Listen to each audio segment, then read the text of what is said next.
Ce soir, plus que d'habitude, j'en ai gros sur la patate. J'ai juste envie d'écrire sans m'arrêter. Je préfère remplir mon cahier plutôt que laisser mes pensées me lacérer. J'ai besoin de me prouver à moi-même que j'ai fait les bons choix.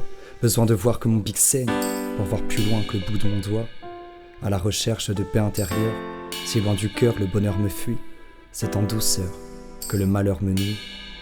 Si je comptais ces heures passées à oublier tout ce qui va pas, à noyer mes regrets en écrivant mes petits tracas, ouais, j'ai des doutes, comme tout le monde, sur ma façon de vivre. Je me demande chaque jour si se moquer de ses échecs est une bonne façon de rire.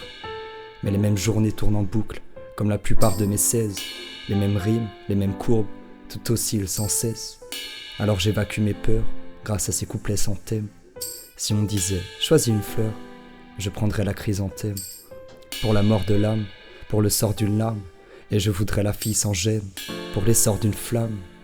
Si je devais choisir entre rêve et sécurité, je crois que j'ai déjà fait mon choix. J'ai du mal à savoir où je vais, mais je sais au moins ce qui ne me correspond pas. Et je crois que c'est pour ça que je vis la nuit et que j'esquive l'ennui.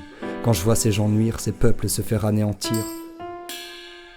Certains vivent comme des nantis, d'autres ont à peine de quoi vivre. On va pas se mentir, on vient pas tous de la même rive.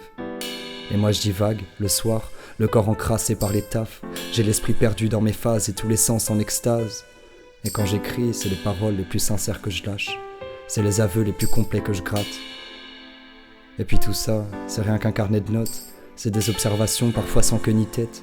Je suis parfois anxieux d'y mettre cette dualité, mais je vois tant d'individualité et visualiser la vie sans tenir compte de notre humanité. C'est comme vivre, sachant pertinemment que tout ça vire à une vialité. Être soi est une tâche rude, régie par une montagne de doutes. Être froid, plutôt perdu, l'humain n'est qu'un amas d'esbroufs, cherchant à plaire à son propre reflet sans voir que l'image même de son miroir s'essouffle.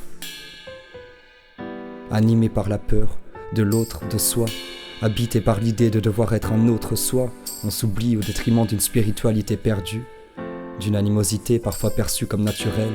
Quand l'homme en vient à haïr l'homme, on de causes bien souvent floues. Qu'en somme, il fait le type aphone face au hurlement silencieux d'un autre que tout rend fou. Quand le seul but est qu'on renfloue les caisses d'un monde qui nous envoûte, qui nous entoure d'un voile paisible, d'une barrière impalpable, d'un mirage indicible et donc inattaquable.